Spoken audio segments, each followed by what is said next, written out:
Recently, there's been one fly half in Wales who has been standing out in performances.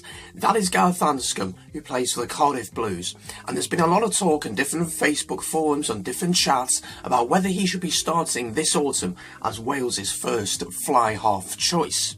There is one man who possibly stands in his way, and that is Biggar, who currently plays for Northampton. So today, we're going to look at the stats, we're going to look at what the fans think, and make a decision on who should start for Wales in the autumn. Let me know in the comments down below, like and subscribe. Let's get into it.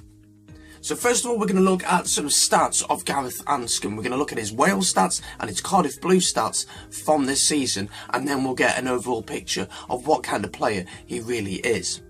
So Gareth Anscombe so far has played 18 matches for Wales. Only 8 of them have been starts. He's come off the bench. He's an impact player for Wales so far. Points wise, he's got 26 points for Wales, 7 conversions, 4 pens, 0 drop goals and 0 tries so far. But again, he's coming on very late in the game, so doesn't have that much time to impact the match as such. His win ratio with Wales is 61.11%, so he's actually been quite successful with Wales. And attacking wise, he's been quite good actually. Clean breaks, 2 clean breaks, 12 defenders beaten, 8 offloads, but 0 try assists. So we can see he's an attacking player and he wants to go forward. For Cardiff Blues this season, he's had 2 tries, 14 conversions, 13 penalties, 77 points and played 427 minutes, which is incredible stats. He has been in fantastic form this season.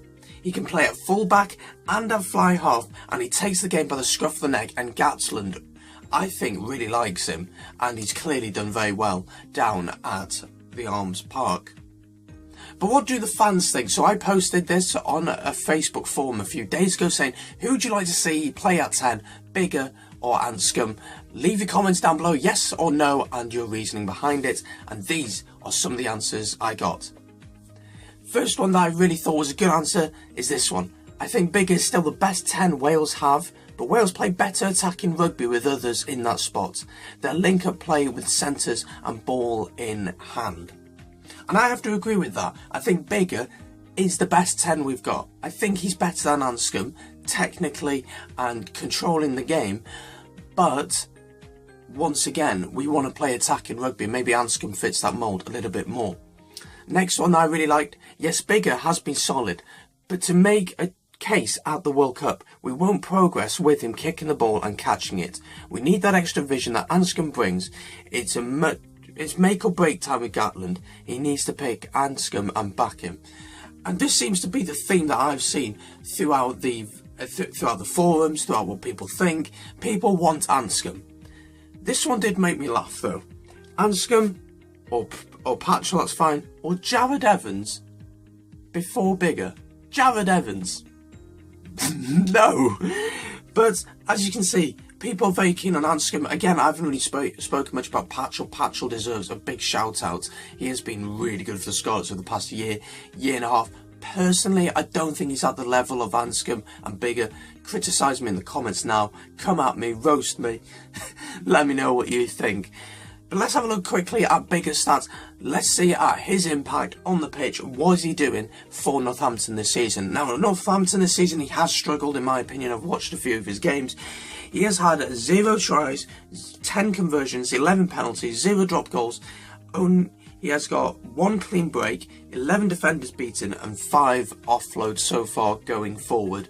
So it's been a struggle of a season. He's at a new club, different system, different league, different players. It's all new for him, and I didn't expect him to do as well as he had maybe last year at the Ospreys.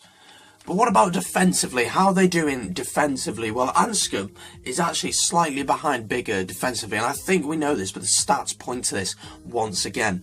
Anscombe tackles attempted 53, completed 45. That means he's missed 8 penalties and success rate of 85%. And in the defensive mode, he has conceded 2 penalties. Biggar, on the other hand, tackles attempted at 56, completed 50, missed tackles is 6, so that gives him a success rate of 89%, and then 2 penalties conceded in the defensive unit. So what do I think? Who do I think should start at 10? Well, just so you know, for that Scotland game, Biggar is not available, so we're talking for the rest of the autumn. And what I expect Gatland to do is to give the 10 to Anscombe for that game against Scotland. I think he will. And if Anscombe plays really well, he can really put a case in for himself to play the rest of the games against Tonga, against Australia and against South Africa. He can really put a case in for that. Again, we have to talk about Patchell. Maybe what Gatland will do is play Patchell at 10, Halfpenny at fullback. But we know that Anscombe can play fullback. We know that he's really good there. In the World Cup for Wales 3 years ago, he was our star player at fullback when our players were injured and coming off the bench and having an impact. But in my opinion, I would start Biggar. And the reason for this is just his game control, his experience, and his mentality, his defensive output is so much greater than Anscombe's. And I know we want to go forward and play attractive rugby, but your 10 is critical to whatever you're doing on the pitch. He has got to be stable, he's got to be strong. And if Anscombe defensively has that tiny little weakness, the opposition will exploit that. They will go after that. They will target him so much. I think he's a brilliant option off the bench. Would love to see him start fullback actually over Halfpenny. Maybe put Halfpenny on the wing. But I personally would like Biggar to start those games. But let me know in the comments down below, what do you think? Like and subscribe. Make sure, again, to let me know what you think. I want to hear what you guys think. Hope you've enjoyed. See you soon on Bits Rugby. Peace.